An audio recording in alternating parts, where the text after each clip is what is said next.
সংসদে বাজেট পাশ, কাল থেকে শুরু বাস্তবায়নের কঠিন যাত্রা। যারা এই প্রস্তাবের পক্ষে আছেন তারা হ্যাঁ বলুন, যারা এই প্রস্তাবের বিপক্ষে আছেন তারা না বলুন। আমার মনে হয় হ্যাঁ জয়যুক্ত হয়েছে, হ্যাঁ জয়যুক্ত হয়েছে, হ্যাঁ জয়যুক্ত হয়েছে। অর্থ বছরের প্রথম মুদ্রানীতি ঘোষণা, সুদহার থাকছে আগের মতোই। ওই পলিসিতে কি দেওয়া ছিল? 5% দিয়ে অ্যাপ্লাই করবেন, 1 বছরের মনিটরিয়াম থাকবে, 3 বছরে পেমেন্ট করবে।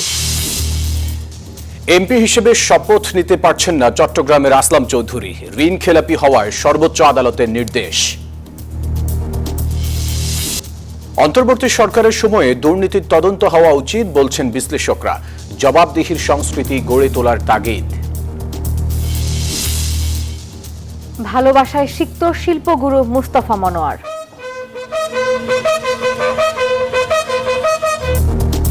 বিটিভি ও চারুকলাতে শ্রদ্ধা নিবেদন, বনানীতে দাফন।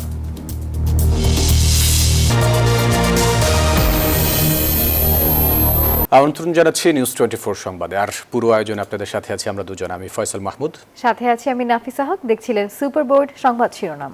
দীর্ঘ আলোচনা সমালোচনার পর অবশেষে পাশ হলো 2026-27 অর্থ বছরের বাজেট।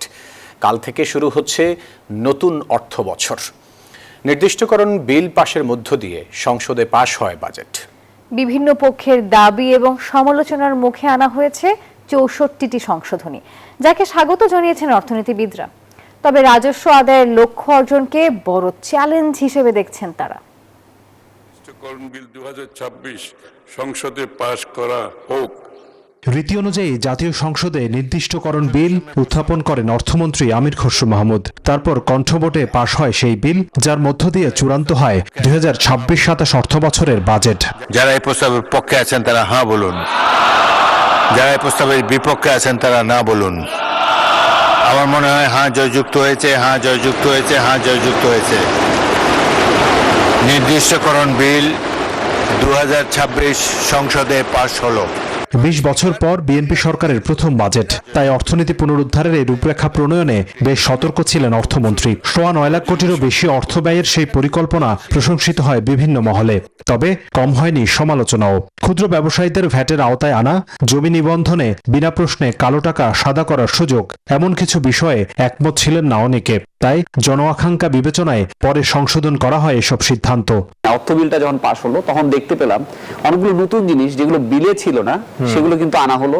মানে সাধারণ জনগণের কথা মাথায় রেখে, বিশেষ করে ক্যাপিটাল মার্কেটের জন্য তো আমি দেখেছি যে অনেকগুলো পরিবর্তন আনা হয়েছিল যেগুলো বিলেই নাই। তবে বাজেটে 6,95,000 কোটি টাকার রাজস্ব আদায় কিভাবে হবে তা নিয়ে সন্দিহান বিশ্লেষকরা। তারা বলছেন 2,43,000 কোটি টাকার বাজেট ঘাটতি পূরণে সরকারের ঋণ নির্ভরতা বাড়লে ক্ষতির মুখে পড়বে বেসরকারি বিনিয়োগ। বর্তমান বাস্তবতায় এত বড় রেভিনিউ টার্গেট আসলে সম্ভব নাকি এটা নিয়ে যথেষ্ট সন্দেহ আছে। ইকোনমিক গ্রোথ যদি এত স্লো থাকে, মানে হলো আপনার অর্থনৈতিক কর্মকাণ্ড স্লথ হয়ে গেছে, তো আপনার ট্যাক্সের ভিত্তিটাই তো হলো আপনার অর্থনৈতিক কর্মকাণ্ড। বাজেটের সুষ্ঠু বাস্তবায়নে সরকারি ব্যয় কমিয়ে আনা, সুশাসন ও দুর্নীতি প্রতিরোধে সরকারকে আরও কঠোর হওয়ার পরামর্শ দিয়েছেন বিশ্লেষকরা। হোসেন শাহাদাত, নিউজ 24, ঢাকা।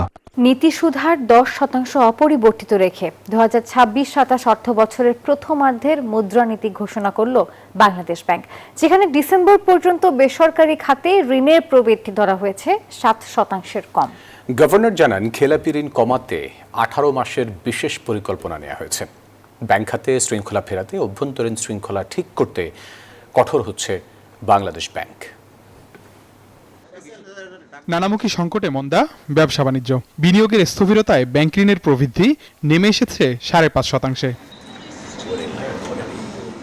এমন বাস্তবতায় মঙ্গলবার নতুন অর্থ বছরের প্রথম 6 মাসের মুদ্রানীতি ঘোষণা করল কেন্দ্রীয় ব্যাংক, যেখানে আগামী ডিসেম্বর পর্যন্ত বেসরকারি খাতে ঋণ প্রবৃদ্ধির লক্ষ্যমাত্রা কিছুটা কমিয়ে 6.8% করা হয়েছে।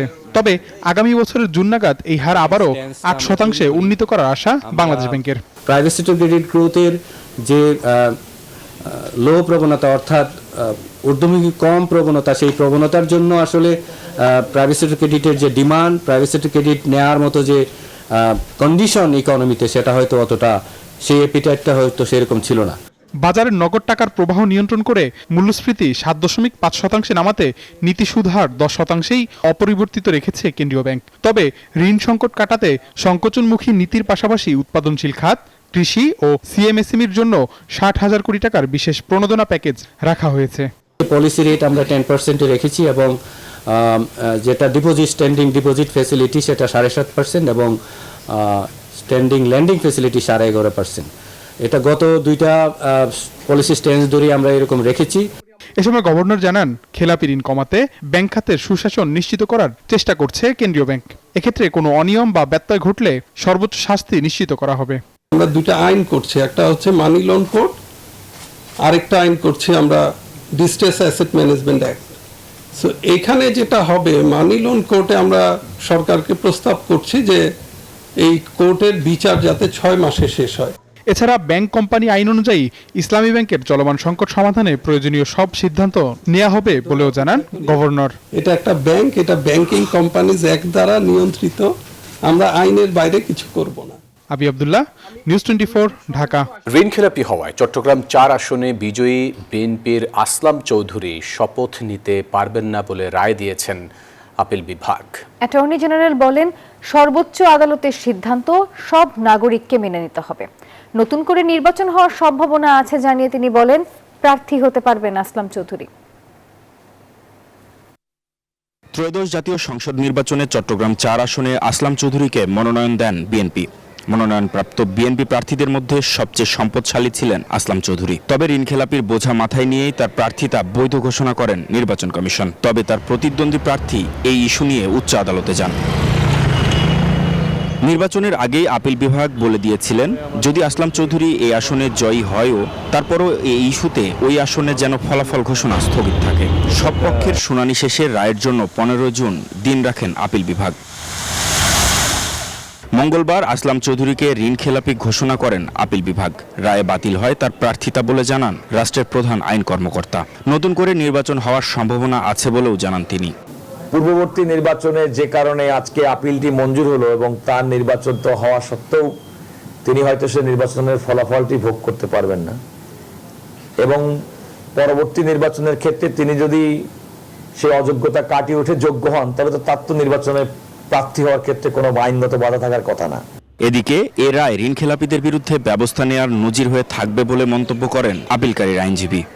ঋণ খেলাপিদের প্রতি আমাদের উচ্চ আদালতের আইনকে ব্যাখ্যা করার যে নজির আছে, এই নজিরগুলোর মধ্যে আজকের ঘটনাটা বাংলাদেশে একটি নজির হয়ে থাকবে এবং আইনের শাসন প্রতিষ্ঠা করার ক্ষেত্রে এই রায় একটা যুগান্তকারী পদক্ষেপ হিসেবে গণ্য হবে। তবে এত সবকিছু আলোচনার পরও সব পক্ষকে তাকিয়ে থাকতে হবে দেশের সর্বোচ্চ আদালতের দিকে, কারণ অবজারভেশনে কি আসে তার উপর নির্ভর করবে ঋণখেলাপিদের বিষয়ে নির্বাচন কেন্দ্রিক আইনি সিদ্ধান্ত। বিএনপি প্রার্থী আসলাম চৌধুরী 1,42,674 ভোট পেয়ে জয়লাভ করেছিলেন ত্রয়োদশ জাতীয় সংসদ নির্বাচনে। মাহমুদ হাসান, নিউজ 24, ঢাকা। এদিকে আসলাম চৌধুরীর প্রার্থিতা বাতিলের প্রতিবাদে ঢাকা চট্টগ্রাম মহাসড়ক অবরোধ করে বিক্ষোভ করেছেন নেতাকর্মী এবং অনুসারীরা। সীতাকুণ্ডের বিভিন্ন স্থানে অবরোধ করে বিক্ষোভ করেন তারা। সড়কের দুই পাশে আটকা পড়ে অসংখ্য যানবাহন, আর এতে কয়েক কিলোমিটার জুড়ে যানজটের সৃষ্টি হয়। দুর্ভোগে পড়ে যানবাহনের যাত্রী এবং পথচারীরা। এদিকে ঢাকা চট্টগ্রাম মহাসড়কের সীতাকুণ্ডের ছোট দারোগার হাট এবং বারবকুণ্ড এলাকায় গাছ ফেলে সড়ক অবরোধ করে বিক্ষোভ করে অনুসারীরা। জুলাই গণ অভ্যুত্থানে কুষ্টিয়ায় 6 জনকে হত্যা এবং আন্দোলনে উস্কানি ও ষড়যন্ত্রের মামলায় জাসদ সভাপতি হাসানুল হক ইনুকে 3 অভিযোগে 10 বছরের সশ্রম কারাদণ্ড ও 2 লাখ টাকা অর্থদণ্ডের রায় দিয়েছেন আন্তর্জাতিক অপরাধ ট্রাইব্যুনাল। আর বাকি 5 অভিযোগ থেকে তাকে অব্যাহতি দেওয়া হয়েছে। রায়ে অসন্তুষ্ট প্রসিকিউশন এবং আসামি পক্ষ। আপিল করার ঘোষণাও দিয়েছে এই উভয় পক্ষ। জুলাই আন্দোলন দমনে শেখ হাসিনাকে কারফিউ জারি, মারণাস্ত্র ব্যবহার সহ বিভিন্ন উস্কানি দিয়েছিলেন জাসদ সভাপতি হাসানুল হক ইনু। প্রসিকিউশনের অভিযোগ, আন্দোলনকারীদের সন্ত্রাসী, জঙ্গি আখ্যা দিয়ে সহিংসতাকে উস্কে দেন ইনু। 5 আগস্ট সরকার পতনের পর মানবতাবিরোধী অপরাধের তদন্ত শুরু হয় ইনুর বিরুদ্ধে। প্রায় 1 বছরের বিচারিক কার্যক্রম শেষে মঙ্গলবার মামলার রায় ঘোষণা করেন ট্রাইব্যুনাল। রায়ে 3 অভিযোগে হাসানুল হক ইনুকে 10 বছরের কারাদণ্ড ও 2 লাখ টাকা অর্থদণ্ড দেয়া হয়েছে। 5টি অভিযোগ প্রমাণিত না হওয়ায় পেয়েছেন অব্যাহতি। রায়ে অসন্তোষ জানিয়ে চিফ প্রসিকিউটর বলেন, ট্রাইব্যুনাল যথাযথভাবে সাক্ষ্য প্রমাণ পর্যালোচনা করতে ব্যর্থ। আমরা এই রায়ে মোটেই সন্তুষ্ট নই। তার যে অপরাধমূলক কর্মকাণ্ডের জন্য তাকে সর্বোচ্চ শাস্তি দেওয়া উচিত ছিল, কিন্তু তা না করে ট্রাইব্যুনাল আজকে যে সাজাটা দিয়েছে এইটা একেবারেই তাদের স্বেচ্ছামূলক। আমার মনে হয় যে তারা যথাযথভাবে সাক্ষীর সাক্ষ্য পর্যালোচনা করতে ব্যর্থ হয়েছেন। এই রায়ের বিরুদ্ধে আমরা অবশ্যই আপিল করব। আসামি পক্ষ রায়ের সঙ্গে দ্বিমত পোষণ করে উচ্চ আদালতে আপিলের ঘোষণা দিয়েছেন। আমরা বেকসুর খালাস প্রত্যাশা করেছিলাম, কিন্তু তা না করে ট্রাইব্যুনাল তাকে 10 বছর সাজা প্রদান করেছেন। এটাতে আমরা সংক্ষুব্ধ। আপিল যেহেতু আইনি প্রক্রিয়ার মতো চলবে। জুলাই অভ্যুত্থান ঘিরে কারাগারে থাকা কোনো রাজনৈতিক দলের শীর্ষ নেতার বিরুদ্ধে এটি ট্রাইব্যুনালের প্রথম রায়। মাহমুদ হাসান, নিউজ 24, ঢাকা। মুক্তিযুদ্ধের বিষয়ে জামাতকে টার্গেট করে বিএনপি জাতিকে বিভ্রান্ত করছে অভিযোগ করেছেন দলটির সেক্রেটারি জেনারেল অধ্যাপক মিয়া গোলাম পরোয়ার। দুপুরে জাতীয় প্রেস ক্লাবে সংবাদ সম্মেলনে আসেন তিনি আর বলেন, ৭১-এর রাজনৈতিক বাস্তবতায় ভারতের আগ্রাসন থেকে বাঁচতে অনেক দলই অখণ্ড পাকিস্তানের পক্ষ নিয়েছিল। বর্তমানে বিএনপি জামাতকে মোকাবিলা করতে না পেরে সেই পুরনো রেকর্ড বাজাচ্ছে।